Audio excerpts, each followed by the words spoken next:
నమస్తే, నేను మీ కుప్ప పద్మిని. ఇన్నాళ్ళు మీ సపోర్ట్ ని నాకు అందిస్తూ, మీ ప్రేమని నాకు అందిస్తున్న ప్రతి ఒక్కరికి కృతజ్ఞతలు. ఇప్పుడు చూడబోతున్న ఈ వీడియో కూడా ఖచ్చితంగా మీకు ఉపయోగపడుతుంది.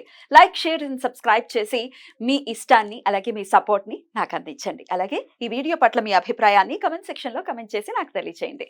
నమస్తే, వెల్కమ్ టు అవర్ ఛానల్. నేను కుప్ప పద్మిని. ప్రస్తుతంతో పాటు ప్రముఖ ఆధ్యాత్మికవేత్త, వాస్తు జ్యోతిష పండితులు, లలిత ఉపాసకులు, వాస్తు జ్యోతిష శిక్షణ నిపుణులు బ్రహ్మశ్రీ నానాజీ పట్నాయక్ గారు మనతో పాటు ఉన్నారు. మాట్లాడతాం సార్. నమస్తే సార్. శ్రీమాత్రే నమః. సార్, ముందుగా మీకు మహాశివరాత్రి శుభాకాంక్షలు సార్. మన ప్రేక్షకులకి మీకు కూడా మహాశివరాత్రి శుభాకాంక్షలు. ఈశ్వరుడి యొక్క అనుగ్రహం పరిపూర్ణంగా కలగాలని మనస్ఫూర్తి కోరుకుంటున్నాను. Thank you so very much sir. Mahashivratri మాఘమాసం, నిజంగా మాఘమాసమే పుణ్యం చేసుకుందేమో కదా. ఈ మాసం అంతే కదా. మరి ఈ మాసంలో ఈశ్వరుడు లింగోద్భవం అయినటువంటి రోజుగా పరిగణిస్తారు. ఆయనకి జనన మరణాలు ఏమిటి నమ్మోహం, ఆయనే సృష్టికర్త. కానీ లింగ రూపాన్ని ధరించినటువంటి రోజుగా మనం సెలబ్రేట్ చేసుకుంటూ ఉంటాం, మనం జరుపుకుంటూ ఉంటాం. సో మహాశివరాత్రి అంటేనే అద్భుతమైనటువంటి పర్వదినం. ఇంక ఇలా చేసుకోవాలి అలా చేసుకోవాలని కాదు, అసలు అందరికీ తెలిసిందే, అందరూ చాలా వైభవంగా చేసుకుంటారు. కానీ తెలియని వాళ్ళు కూడా ఉండొచ్చు, ప్రత్యేకించి కొన్ని సీది కాలం అంటే తెలియని వాళ్ళు ఉండొచ్చు. అసలు ఎందుకు చేస్తామో తెలియదు, మామూలుగా ఏదో పండుగ జరుపుకోవడం అని అనుకుంటూ ఉంటారు. కానీ మరి యూట్యూబ్ వచ్చిన తర్వాత అందరూ చక్కగా చెప్తూ ఉన్నారు. సో మరొకసారి మహాశివరాత్రి వైశిష్ట్యాన్ని గురించి ఖచ్చితంగా మాట్లాడుకోవాల్సినటువంటి రోజు కాబట్టి చెప్పండి సార్, ఎలా మనం ఆ రోజున ఎలా స్వామి సేవని చేసుకోవచ్చు? తప్పకుండా. అసలు ఫస్ట్ ఆఫ్ ఆల్ మనం లింగోద్భవ కాలం అప్పుడే ఎందుకు జరిగింది, శివరాత్రి జరుపుకోవడం ద్వారా కర్మలు తొలగిపోతాయి అంటారు. ఎందుకంటే జన్మకు ఒక శివరాత్రి అంటారు, వినే ఉంటారు కదా. ఎందుకు ఈ జన్మకు ఒక శివరాత్రి అంటారు, ఎందుకు కర్మలు తొలగాలి అంటే, మీరు కనుక శివరాత్రి రోజు, ఎప్పుడు శివరాత్రి అయినా సరే ఆ రోజు గ్రహస్థితి చూస్తే రవి కుంభరాశిలోని మకరంలో చంద్రుడు ఉంటాడు. అంటే రవిచంద్రులు ఇద్దరూ కూడా కుంభ మకర రాశులు, అంటే కర్మస్థానాల్లో ఉంటారు ఆ రోజు. కర్మస్థానాల్లో వీళ్ళిద్దరు ఉన్నప్పుడు వీళ్ళిద్దరు ఏమిటి, పార్వతీ పరమేశ్వరులే, ఆ యొక్క ఈశ్వరుడే, ఆ యొక్క విష్ణువే, ఆ యొక్క అమ్మవారే వాళ్ళ నేత్రాలుగా ఈ విశ్వాన్ని మొత్తం నడిపిస్తున్నారు అంటారు. అంటే రవిచంద్రులు ఎవరో కాదు, భగవత్ శక్తే ఆ తల్లిదండ్రి రూపంలోని. మనకి జ్యోతిష్ శాస్త్రంలో కూడా రవి తండ్రికి కారకుడు, చంద్రుడు తల్లికి కారకుడు అంటూ ఉంటారు. ఓకే. అదేవిధంగా తపన ఉడుప మండల అనేటువంటి నామం కూడా ఉంటుంది లలిత సహస్రనామాలు. అంటే ఆవిడ చెవులు కూడా రవిచంద్రులు తాటంక యుగలీభూత తపన ఉడుప మండల అని. అదేవిధంగా భానుమండల మధ్యస్థ అనేటువంటి నామం, ఇవన్నీ మనం చూస్తూ ఉంటాం. అదేవిధంగా చంద్ర రేఖని ధరించున్నాడని, ఇవన్నీ ఏంటి, రవిచంద్రులు ఇద్దరు కూడా సాక్షాత్ భగవంతుడికి ప్రతీకలు. మరియు ఈ రవిచంద్రుల రూపంలోనే మనకి తల్లిదండ్రులు మనకి ఉంటారు. ఓకే. అయితే ఇక్కడ ఏంటంటే, ఈ రవిచంద్రులు ఎప్పుడైతే మనకి కుంభ మకర రాశుల్లో ఉంటారో, ఈ రోజు గనక ఎవరైతే పూర్తిగా ఉపవాసము, శివుని యొక్క ఆరాధన, దాని తర్వాత రోజంతా కూడా జాగరణ చేస్తారో కర్మ తొలగుతుంది. అందుకే జన్మకు శివరాత్రి. ఎలాంటి కర్మ తొలగుతుంది చెప్తాను. ఇప్పుడు మీరు చూడండి, పాస్ట్ లైఫ్స్లో ఎన్నో కొన్ని వందల జన్మలు ఎత్తుంటాము, వేల జన్మలు ఎత్తుంటాము. మనం గత జన్మలో చేసిందే కర్మ రూపంలో రావాలని రూల్ లేదు. ఒక 10 జన్మల క్రితం కూడా రావచ్చు, ఉంటుంది. అది దానికి సమయం రాలేదన్నమాట. దానికి అనుభవించవలసిన వ్యక్తి ఇక్కడికి వచ్చి కనెక్ట్ అయ్యి మీతో కనెక్ట్ అవ్వాలి. అలాంటిది ఏదైనా ఉన్నా కూడా పరమేశ్వరుడు ఏం చేస్తాడంటే, చాలా చిన్న దీంతో తీసేస్తాడట. ఒక యాక్సిడెంట్ అవ్వాలి, చిన్న దీంతో పోతుంది. ఏదో చిన్న రాయి తగులుతుంది కాలికి, ఏదో పెద్దదేదో బైక్ వచ్చి గుద్దాల్సింది కాదు, చిన్న రాయి తగులుతుంది. అలా ఏంటంటే, మనకి పూర్వజన్మల్లో ఎటువంటి కర్మలు ఉన్నా సరే తొలగించేటువంటి శక్తి శివరాత్రికి ఉంటుంది అని చెప్తారు. అయితే ఇందులో కొన్ని నియమాలు ఉంటాయి దీనికి. ఎలాగా అంటే, కొంతమంది చూడండి ఏం చేస్తారు, నేను రాత్రి జాగరణ ఉంటాను కాబట్టి ఉదయం పూట కాసేపు పడుకుంటా అనుకుంటాను. కానీ అసలు అలా చేయొద్దని చెప్పింది శాస్త్రం.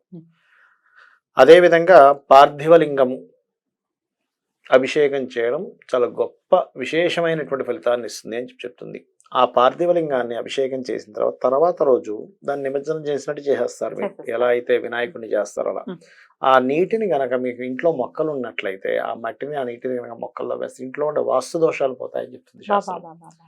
వాస్తు దోషాలు పోతాయి. ఎక్కడైనా గుళ్ళో జరుగుతూ ఉంటే దాన్ని తీసుకొచ్చి మనం చేసుకోవచ్చు. అదే విధంగా మనకి అంటే ఇంట్లోనే తయారు చేసుకోవచ్చు గుళ్ళో, పార్థివలింగానికి ఉంది, మట్టితో బంకమట్టితో చేస్తారు. అదే విధంగా కొంతమందికి పంట పొలాలు ఉంటాయి చూసారా, ఈ బంకమట్టిని తీసుకెళ్లి పంట పొలాల్లో కలిపారనుకోండి అభిషేకం తర్వాత నెక్స్ట్ డే ఆ పంట పొలాలు బాగా పండుతాయని చెప్తారు. అంటే ఈశ్వరానుగ్రహం ఉంది కదా అక్కడ, అందుకని. ఇక మరొక విషయం ఏంటంటే ఉదయం అభిషేకం చేసుకుంటాము, ప్రదోష కాలంలో అభిషేకం చేస్తారు, లింగోద్భవ కాలంలో సమయంలో అభిషేకం చేస్తాం. ఈ 3 అవుతాయి కదా. ఇప్పుడు అభిషేకం తర్వాత కంటిన్యూస్ గా జాగరణ ఉండాలి. చాలా మంది ఏం చేస్తారంటే నైట్ అంతా ఉండి తెల్లవారుజామున కరెక్ట్ గా ఇంకా అమ్మయ్య అయిపోయింది అనుకోగానే నిద్రపోతారు. అసలు అలా చేయొద్దని చెప్తుంది శాస్త్రం. మరి ఎప్పుడు పడుకోవాలి సార్? నెక్స్ట్ ఆ రోజు అయిన తర్వాత నెక్స్ట్ డే మళ్ళీ నైట్ అవుతుంది చూసారు, అప్పుడే నిద్రపోవాలి. మళ్ళీ ఇమీడియట్ గా తెల్లవారిపోయింది కదా పడుకుంటా అంటే కుదరదు, లేకపోతే అర్ధరాత్రి 12 వరకు ఉండి పడుకుంటాం అని కొంతమంది అంటారు. కానీ అది కొంచెం దానివల్ల ఫలితం పెద్దగా ఉండదు. ఎందుకు ఉండదు అంటే చెప్తాను చూడండి. మీకు ఇప్పుడు ఎవరికైనా అనారోగ్యం చేసింది అనుకోండి, డాక్టర్స్ ఏమంటారు, ఒక మెడిసిన్ ఇచ్చి అమ్మ నీకు డీప్ స్లీప్ లోకి వెళ్ళిపోతారు, దీనివల్ల మీకు అనారోగ్యం సెట్ అవుద్ది అంటారు. అంటే డీప్ స్లీప్ లో గనక మనిషి వెళ్తే అనారోగ్యం అనేటువంటిది వాళ్ళలో నుంచి వెళ్ళిపోతుంది కదా. మీరు వినే ఉంటారు, విన్నారు కదా. ఇప్పుడు 2 రకాల ద్వారా మనకి అనారోగ్యం తొలగుతుంది. ఒకటి ఏకాదశులకు మనం చేసేటువంటి ఉపవాసము, అదేవిధంగా ఇటువంటి పర్వదినాల్లో చేసే ఉపవాసంతో పాటు నామస్మరణ అంటే చాంటింగ్ అనేటువంటిది మనకి జాతక చక్రంలో పంచమ స్థానంగా చెప్తారు. పంచమ స్థానం అంటే ఇమ్యూనిటీ పవర్, పంచమ స్థానం అంటే రుణరోగ శత్రుత్వాలను తగ్గించే స్థానంగా చెప్తూ ఉంటారు. సో ఈ పంచమ స్థానం యాక్టివేషన్ ఎప్పుడైతే మనం శివుణ్ణి నమశివాయ నమశివాయ నమశివాయ అనుకుంటూ ఉన్నాం అనుకోండి, అది చాంటింగ్ చేయగా పంచమ స్థానం పెరిగి ఈ 6వ భావం అంటే రుణ రోగ శత్రుభావం తగ్గిపోతుంది. ఇప్పుడు దీని ద్వారా కొంత ఇమ్యూనిటీ పెంచుకున్నాడు మనిషి, నిద్రపోకుండా జాగరణ చేశాడు, రాత్రంతా కూడా జాగరణలో శివనామస్మరణతోనే. ఇప్పుడు మనకి వైకుంఠపాలు ఆడతారు అంటే ఏమిటి, మీకు లైఫ్ లో జరగాల్సినటువంటిది ఏదైతే అప్ అండ్ డౌన్స్ ఉంటాయో వైకుంఠపాలు అందుకు వాడతారు. ఎలా ఆడాలి, నమశివాయ మంత్రం చేస్తూనే ఆడాలి, సరదాగా అడ్డం కాదు. ఆటలు కాస్త ప్యాకెట్లోకి వచ్చేసి అంటే ఏమిటి, నీకు లైఫ్ లో నిత్యంలో ఉంటాయి, మింగడము ఉంటుంది లైఫ్ లో అని చెప్పి మనకి ప్రాక్టికల్ గా తెలియడం కోసం. అదే ఆడుకోవచ్చు కానీ ఇంకే ఆటలు ఆడుకోవడం ఆడకూడదు. సెకండ్ షో సినిమాలు ఫుల్ ఎంటర్టైన్మెంట్ కాదు.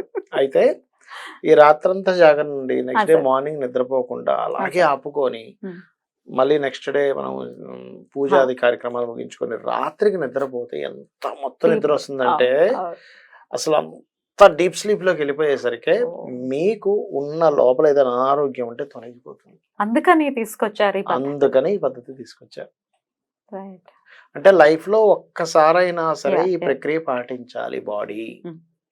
ఏకాదశికి ఎలా అయితే మనం ఉపవాసం ఉంటామో దీంతో పాటు ప్రతి శివరాత్రికి జాగరణ చాలా ముఖ్యం.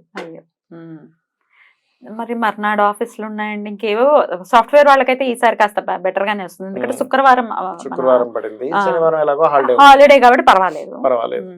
కానీ చేయవలసిందే చేయాలి. ఎందుకంటే కోటి జన్మల పుణ్యం నమశివాయ మంత్రం మనం పలకగలము.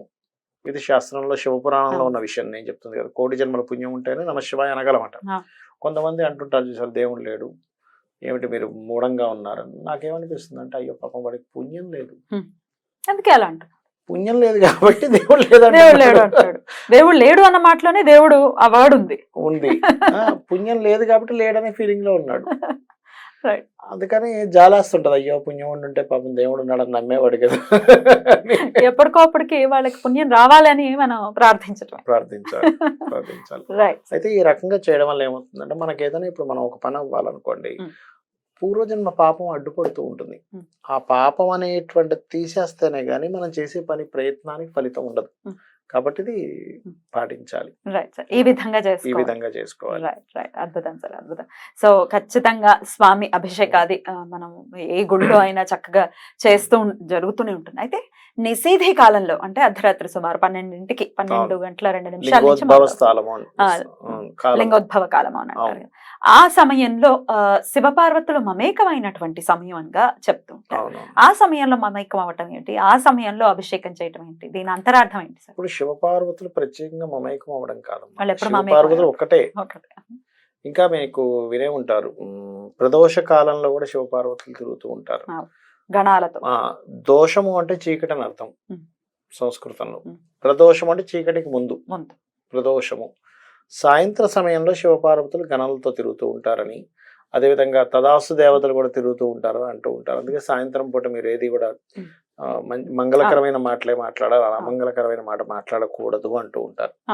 అయితే ఇక్కడ మనం అర్థం చేసుకోవాల్సింది ఏమిటంటే, ఈ మమేకము అవ్వడము అనేటువంటిది ఏంటంటే శివుడు వేరు పార్వతీదేవి వేరు కాదు. ఇక్కడ బాగా అర్థం చేసుకోవాలి. దీపము వెలుగు ఎలాగో వీళ్ళిద్దరు అంతే.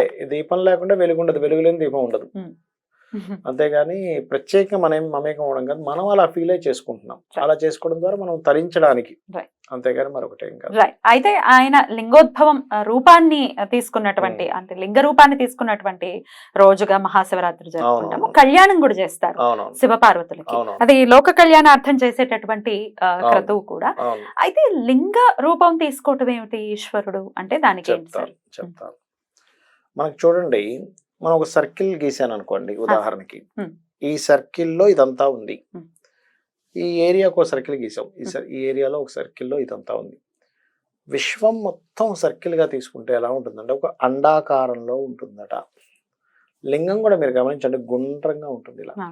అంటే ఏంటి, విశ్వం మొత్తం ఒక రూపు దాలిస్తే లింగ రూపంలో ఉంటుంది అని చెప్పడానికి. ఈ విశ్వాన్ని మొత్తం ఒక దగ్గర పెట్టి చూడాలి అంటే ఏంటి ఆ రూపము అంటే లింగము. లింగం చూస్తే సరిపోతుంది. లింగం చూస్తే సరిపోతుంది. అలాగా లింగం చూస్తే సరిపోతుంది. అది కూడా పాము పట్టం ఎటు ఉండాలి, ఉత్తరం వైపు ఉండాలి. చాలా మంది తెలియకెళ్ళల్లో నేను చూస్తుంటాను కదా, దక్షిణం పెట్టేస్తారు, తూర్పు పెట్టేస్తారు. అంటే అది ఇటు పెట్టాలని తెలియదు చాలా మందికి. ఉత్తరం వైపు పాము పట్టం పెట్టాలని కూడా చాలా మంది తెలియదు. ఎందుకంటే ఉత్తరానికి కుబేరుడు కారకుడు. నువ్వు అంటే ఉత్తరం వైపు నువ్వు వేసినటువంటి జలాలు కనుక పడినట్లయితే నీకు ఐశ్వర్య సిద్ధి లభిస్తుంది. అది అద్భుతం, అద్భుతం. సో ఇక ఇంట్లో స్వామిని చాలా మందికి ఈ డౌట్ కూడా ఉంటుంది సార్, లింగం ఇంట్లో ఉండొచ్చా, ఇంట్లో ఉండకూడదు లింగం, ఇట్లా ఏవో రకరకాలు చెప్తూ ఉన్నారు కాబట్టి. అయితే లింగానికి మరి ఒకవేళ ఇంట్లో ఉంటే నిషేధి కాలంలో అంటే అర్ధరాత్రి స్వామికి అభిషేకం మనం ఎవరిళ్లలో వాళ్ళు చేసుకోవచ్చా? ఎందుకు చేసుకోకూడదమ్మా, ఖచ్చితంగా చేసుకోవచ్చు. అంటే ఒకటి ఇక్కడ ఒకటే ఏంటంటే, ఉదయం నుంచి శివరాత్రి రోజు ఉదయం మొట్టమొదటిగా ఉదయ సమయంలో చేస్తాము. ఇంకా కొంతమంది అయితే కంటిన్యూ చేస్తూనే ఉంటారు రాత్రి సమయం వరకు, లింగోద్భవ కాలం వరకు కూడా కంటిన్యూస్ గా చేసే వాళ్ళు ఉంటారు. అభిషేకం చేస్తూనే ఉంటారు. అంటే వాళ్ళు ఒకటే, నేను చాలా మంది అలా భక్తిగా చేసే వాళ్ళని అడిగాను, ఏమంటే మీకు ఇంత ఓపిక ఏమిటండి అంటే, వాళ్ళు అన్నది ఒకటే మాట, ఈ జన్మలో నాకు స్పృహ ఉంది ఈశ్వరుడు అని, మళ్ళీ జన్మ ఎత్తుతానో లేదో, అప్పుడు స్పృహ ఉంటుందో లేదో, అప్పుడు నేను చేస్తానో లేదో. అందుకని కడుపు నిండా చేసేసుకుంటున్నారు. అద్భుతం, అద్భుతం. అలా చేయాలి. అంటే నాకు ఇప్పుడు తెలిసింది, ఇది ఈశ్వరుడు ఈ జగత్తును మొత్తం చూసేవాడు అతను అని నాకు అర్థమైంది. రేపొద్దున ఇంకో జన్మ ఎత్తితే నాకు అప్పుడు తెలియదుగా. సో ఇంట్లో ఉంటే చక్కగా ఓం నమ శివాయ అనుకుంటూ నిషేధి కాలంలో అభిషేకం చేసుకోవచ్చు. ఒకటి, ఎవరికైనా అప్పులు బాగా ఉన్నటువంటి వారు బిల్వపత్రంతో చేస్తే మంచి ఫలితాలు ఉంటాయి. ఎలా, ఏం చేయమంటారు? బిల్వపత్రంతో అభిషేకం చేసుకోవడం, బిల్వపత్రాన్ని శివుని మీద పెట్టి నీటితో అభిషేకం చేయడం. అప్పులు బాగా ఉన్నటువంటి ఎలాంటి నామంతో చేయాలి? ఎలాంటి నామంతో అంటే నమశివాయ నామే. నమ్మక చమకాలు వస్తే నమ్మక చమకంతో చేస్తారు, నమశివాయ నామే. అదే విధంగా వివాహం అవ్వటం లేదు, చెరుకు రసము లేదా చక్కెరతో. గురుబలం పెరగాలి, సంతానం కలగట్లేదు, అలాంటప్పుడు గంధపు నీరు లేదా పసుపు నీరుతో అభిషేకం చేయడం. మరికొంతమందికి శత్రుబాధలు ఎక్కువ ఉంటాయి, అలాంటప్పుడు శాస్త్రంలో చెప్పబడిన ఒక ఇదేంటంటే, శివలింగం మీద ఒక తెల్లటి వస్త్రాన్ని వేసి ఆవాలతో అభిషేకం చేస్తారు, డైరెక్ట్ గా చేయరు, ఆ రకంగా చేస్తారు. గురుబలం పెరగాలి, నెయ్యితో అభిషేకం చేస్తారు, నెయ్యితో అభిషేకము. ఇంకొంతమంది శత్రుబాధలు ఎక్కువగా ఉన్నప్పుడు ఎర్రటి పుష్పాలతో గాని దానిమ్మ గింజలతో గాని చేస్తారు. అది ధనప్రాప్తి కోసం తేనెతో అభిషేకం చేస్తారు. ఈ రకంగా రకరకాల అభిషేకం. ఏ కోరిక కావాలన్నా కేర్ ఆఫ్ అడ్రస్ ఈశ్వరుడే. అంటే ఏంటంటే మీకు ఒక, అంటే మీరు ఒక సంకల్పం అనుకుంటున్నారు, అది కంప్లీట్ అవ్వాలి, ఇది ఈశ్వరుడు. అంతే. ఈశ్వరానుగ్రహం లేకపోతే ఏది కంప్లీట్ అవ్వదు. అంతే కదా. ఈశ్వరానుగ్రహం ఉంటే ఒక మాయలాగా అప్పటికప్పుడు ఆ వ్యక్తికి ఆ యోగం పడుతుందండి. నేను చాలా మంది చూశాను అలా. ఒక మాయ ఏం కాదు అసలు. అరే ఈయనకి యోగం ఎలా పట్టింది అంటే అందరూ ఇట్స్ ఇంపాసిబుల్ అనుకుంటారు. అందరూ ఇంపాసిబుల్ అనుకున్నది ఒక ఆశ్చర్యంగా పాసిబుల్ అవుతుంది. అది ఈశ్వరానుగ్రహం. సరే, కొన్ని వేల జాతకాలు అయితే మీరు ఖచ్చితంగా చూస్తున్నారు. అవును. వీడికి ఖచ్చితంగా భగవత్ అనుగ్రహం ఉంది అని ఎట్లాంటి కాంబినేషన్స్ ఎక్కువ అబ్జర్వ్ చేశారు సార్? చాట్ భాగ్యభావం బాగుంటే భగవత్ ఖచ్చితంగా చాలా అద్భుతమైనటువంటి రోజు. అందరూ కూడా ఆ ఈశ్వర కృప చేత అందరికీ స్వామి ఆశీస్సులు ఉండాలని మనస్ఫూర్తిగా కోరుకుంటూ thank you so much sir. మరొక్కసారి మీకు మహాశివరాత్రి శుభాకాంక్షలు. శ్రీమాత్రే నమః. నమస్కారం.